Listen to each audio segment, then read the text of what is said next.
Rumors of this game started about a year ago, and until the E3 announcement, I never actually believed this was going to be a thing, but we finally received Mario and Rabbids Kingdom Battle. This game comes from completely out of left field, giving Mario guns as well as pitting him against some of the most hated video game characters in history. Either way, I gave this game a go, and it was nothing like I thought it would be when I first heard Mario and Rabbids in the same title.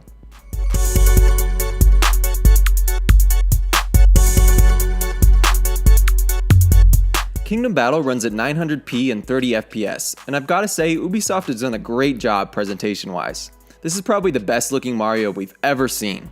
Even though it's still the same old 3D Mario, the expressions and animations these characters show is far above any previous Mario title. The attention to detail on all of the different Rabbids is where the game really shines though. In the first world, I was converted from a doubter to a lover of these adorable little creatures. There's several different types of Rabbids with different models to keep things interesting, and all of them have their own little quirky, lovable animations. Although there's only 4 worlds in the game, each one is very vast and almost has multiple different biomes. I can definitely say that they made each world feel like an actual living planet, with enough variance to always keep things fresh. The game was scored by an acclaimed video game composer called Grant Kirkhope.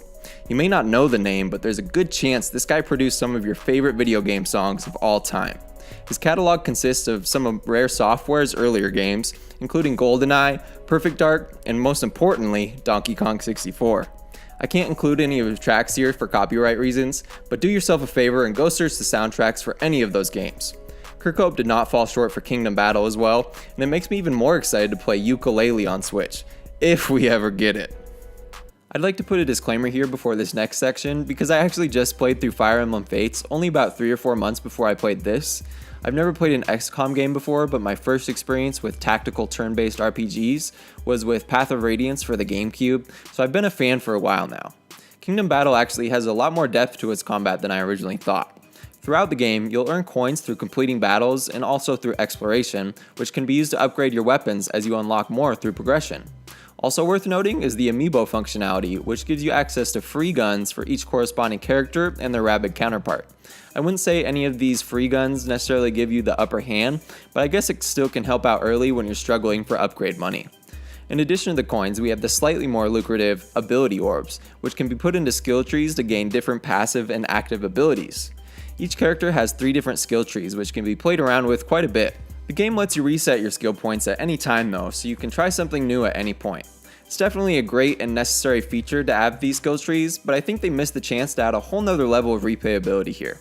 I've played a couple of different Fire Emblems like multiple times all the way through, and the reason for that is the dozens of different ways you can level up and reclass your characters.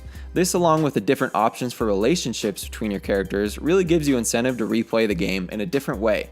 This is completely missing from Kingdom Battle, and I don't think I'll pick up the game too many times after completing the main story. That being said, this is a kids game that only allows the use of 3 characters at a time, so I understand why they didn't go too in-depth with the skill and relationship system, but I still feel like they missed their chance to make this game just a little more evergreen.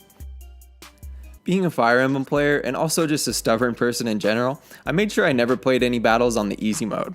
There were countless times when I really wanted to hit that easy mode button that the game allows you right before every battle, but I didn't.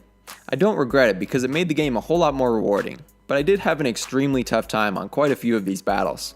Although you don't have as many characters to control as something like XCOM or Fire Emblem, you still have to be very tactical about where you place your fighters and who you attack.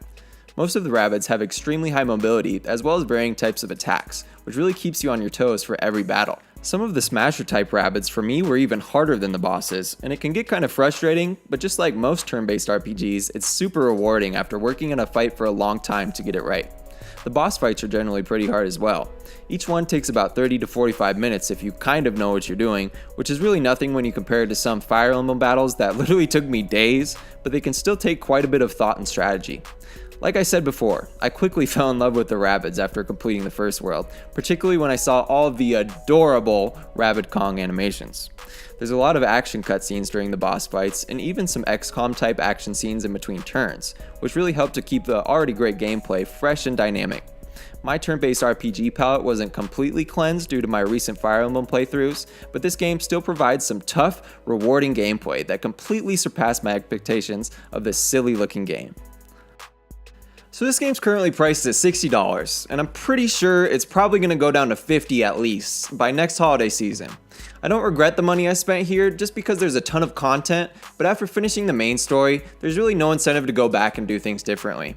When you consider this along with the $20 expansion pass that gets you some new guns as well as some quote-unquote new story content released next year, I feel like they could have either aimed lower with the original price or just included all this content in the original package. I've said this a few times in my videos already, but I'm still very jaded with the current landscape of unoriginal video games, and although this is basically an XCOM clone, there's many different concepts and ideas that are completely out of left field, but definitely work together to create one of the best experiences in this genre to date. For this reason, I'm gonna say you should definitely pick it up, especially if you're looking for a good single player title while you wait for Mario Odyssey. If you've got any questions about the game, I can probably answer them down in the questions below. Leave a thumbs up on the video if you enjoyed. I'll probably be making a couple tips and tricks video for this game, so if you'd like to stay updated, subscribe to my channel and hit the notification bell. This is Max from Max Culture, and thank you for watching.